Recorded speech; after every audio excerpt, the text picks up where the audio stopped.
नमस्कार। श्री गणेशाय नमो नमः। सरस्वती नमस्तुभ्यं वरदे कामरूपिणी विद्यारंभम करिष्यामि सिद्धिर्भवतु मे सदा। शिव शक्ति को कोटि कोटि प्रणाम। मेरे श्रोतागण, मैं आज आपको काल पुरुष की कुंडली बना करके और उसमें जो दूषित ग्रह बैठते हैं, ग्रहों के साथ वो कौन सा दोष लगाते हैं, इस बारे में जानकारी दे रही हूँ कि आपकी कुंडली में जैसे धरती पे आपके साथ कोई गलत व्यक्ति हो जाता है तो वो आपके शक्ति को नष्ट कर देता है, आपके मन को भ्रम कर देता है। तो यथा पिंडे तथा ब्रह्मांडे, जिस प्रकार ब्रह्मांड की गतिविधियां हो रही हैं वो सीधा असर हमारी ये धरती पे आता है। तो राहु ऐसा ग्रह है जो किसी ग्रह के साथ बैठ करके वो एक ग्रहण, एक दोष लगाता है। तो उस दोष के बारे में आपको जानकारी दे रही हूँ कि राहु यदि मंगल के साथ बैठा है और 6, 8, 12 में बैठा है तो यह अंगारक दोष बनाता है। ऐसा जातक सदैव गुस्से में और अनैतिक कार्य करने वाला और निरर्थक लड़ाई झगड़ा करने वाला जातक होता है। राहु मंगल की शक्ति को हर लेता है और उसको अपने जैसा षड्यंत्रकारी और भ्रमित कर देता है। अपनी जो एक शक्ति होती उसको वो खो बैठता है। तो ये आपको गलत रास्ते पे ले जाता है। राहु भटकाने का कार्य करता है। मंगल के साथ राहु इसी प्रकार का दोष उत्पन्न करता है। आपकी गुणों को वो हर लेगा और उसको अपने हिसाब से चलाने की कोशिश करता है। संसार में कुछ ऐसे व्यक्ति हैं जो आपकी बुद्धि को हर करके आपको भ्रमित करते रहते हैं। तो उसी प्रकार राहु का यही काम है। वो राहु से ग्रसित व्यक्ति होते हैं जो इस प्रकार का षड्यंत्र करते हैं। और शुक्र के साथ यदि राहु होगा तो भृगु चांडाल दोष वो बनाएगा। भृगु चांडाल दोष बनाएगा, आपको प्रेम में सशंकित करेगा, प्रेम में कलंकित करेगा। आप किसी को शंका की दृष्टि से देखेंगे, आपको चारित्रिक दोष लगा देगा। शुक्र और राहु या मंगल के साथ ये युति आपको कहीं ना कहीं कलंकित और आपको प्रेम प्रसंग में धोखा मिलने की संभावनाएं होती हैं। और जब राहु चंद्रमा के साथ होगा तो ये ग्रह दोष लगा देता है। ये आपकी सोचने समझने की शक्ति को, आपकी कल्पना की शक्ति को, आपकी अच्छी सोच को, आपकी जो एक अंदर एक निर्णय लेने की क्षमता होती है, एक आपके अंदर काल्पनिक होती, खुश रहते हैं, वो चंद्रमा आपके मन को हर लेता है। तो चंद्रमा भी तरल पदार्थ है। वो जिस प्रकार के ग्रह के साथ रहता है वैसा वो करने लगता है, उसका वैसे नेचर हो जाता है। तो चंद्रमा को भी ये भ्रमित कर देता है। तो यहाँ भी ग्रहण दोष लगा देता है। सूर्य के साथ ये बैठा है किसी भाव में तो ये ग्रहण दोष लगाता है। आपको शीर्ष पे पहुंचा करके, शीर्ष पे पहुंचेंगे, उच्च पद प्रतिष्ठा देने के बाद भी राहु कहीं ना कहीं आपको कलंकित करता है। यहाँ अपमानित करने का काम ये कराता है। आपको यहाँ पे आपके साथ रह के कहीं ना कहीं आपको गलत पद भ्रष्ट कर देता है।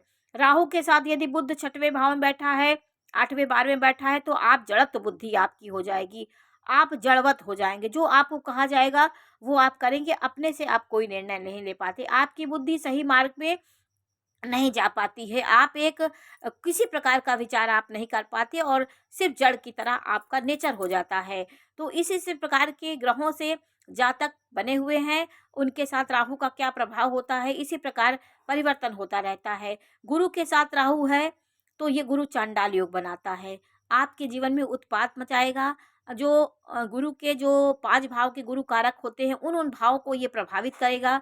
हर चीज में आपकी समस्याएं, परेशानी और संघर्ष के साथ आपके जीवन को भर देगा। तो राहु उत्पात करता है। गुरु के सारे गुरुत्व को, उसके गुणों को, उसके परमार्जित ज्ञान को ये ले करके उसको ही भ्रमित कर देता है। तो राहु जैसे आकाश मंडल में वो विष अमृत का पान किया था, राक्षस था, तो अमृत की बूंद उसके अंदर गई। आज भी वो देवताओं से, ग्रहों से वैर करता है और सबको परेशान करता है। तो राहु यदि अकेला बैठा है, यदि 6, 8, 12 में उसकी कुछ राशियां हैं, 3 नंबर की राशि, 6 नंबर की राशि और 10, 11 नंबर की राशि, 2 नंबर की राशि, इसमें राहु कभी कभी अच्छा प्रभाव भी देता है, कभी कभी आपको लग्जरी जीवन दे देगा, बहुत एकाएक आपके जीवन में चमत्कार कर देगा। क्योंकि अमृत का पान तो उसने किया था, इसलिए उसके भी स्वभाव में भी इसी प्रकार का गुण भी आ गया है। लेकिन किस ग्रहों के साथ वो उसके गुणों को हर लेता है, आज भी ग्रहों से उसकी वैर है। और राहु केतु चंद्रमा को ग्रसित करते हैं, ये आपको पता है। ये और इनको तो पता है कि ग्रहण लगता है, लेकिन और ग्रहों के साथ रह के भी ये उत्पात मचाते हैं। तो आकाशमंडल में जो ग्रहों के साथ स्थिति होती है और जब बच्चा जन्म लेता है उस समय की जो स्थिति होती है, वो जातक के स्वभाव में उसका सीधा असर पड़ता है। तो आपके जन्म के समय जो लग्न तैयार की जाती है, जो राशि होती है, उसके आधार पे आपके भविष्य का, वर्तमान का और भूत का विश्लेषण किया जाता है कि आप प्रारंभ में क्या थे, पूर्व जन्म में क्या थे, क्या आप अच्छे कर्म करेंगे तो आगे जाएंगे। ये सब आपकी कुंडली से निर्धारण होता है। लेकिन कर्म प्रधान विश्व कर राखा, आप जैसा कर्म करेंगे आपके आगे की जो भी चीज़ें होती हैं वो आगे आपके अच्छे होंगे। आप पिछले जन्म के कर्म की वजह से सुख भोग रहे हैं, जो भी समस्याएं आपके जीवन में जो भी चीज़ हो रही है वो पूर्व जन्म के कर्मों से होती है। लेकिन इस जन्म में जो आप कर्म करेंगे उससे आपका अगला जन्म अच्छा होगा, उसका रिजल्ट हमें ज़रूर मिलता है। तो इसीलिए कर्म प्रधान विश्व रखा, कर्म को बहुत महानता दी गई है। और राहु के साथ शनि होगा तो ये शापित दोष बनाता है। ऐसा जातक शापित होता है, कहीं ना कहीं उसे किसी का शाप मिला रहता है। ये सब चीज़ें कुंडली में होती हैं। राहु के साथ गुरु चांडाल दोष, यदि राहु के साथ 6, 8, 12 में गुरु और राहु का प्रभाव होता है तो ये पितृ दोष का भी काम करता है। जातक के जीवन में नाना प्रकार की परेशानियां, विवाह में देरी, किसी भी कार्य में खुशी नहीं मिलती, घर में मातम छाया रहता है और किसी धन की समस्याएं आ जाती हैं, विवाह नहीं होता, नाना प्रकार की समस्याएं राहु के साथ यदि गुरु 6, 8, 12 में है तो जीवन की बहुत समस्याएं देता है ये। तो इसी प्रकार ग्रहों को समझ करके हम अपने जीवन का विश्लेषण करते हैं। तो ये आपको मैंने आज जानकारी दी और मैं आपको ये भी जानकारी दूंगी कि किस प्रकार की आपकी समस्या है, कि समस्याओं से लेकर के आपको किस प्रकार की समस्या, वो आपके जो ज्योतिर्लिंग हमारे हैं, भगवान भोलेनाथ के जो द्वादश ज्योतिर्लिंगों की आपकी पूजा करने से, उनकी आराधना करने से, उनके गुणों का गान करने से हमें उस ग्रहों की शांति की मिलती है।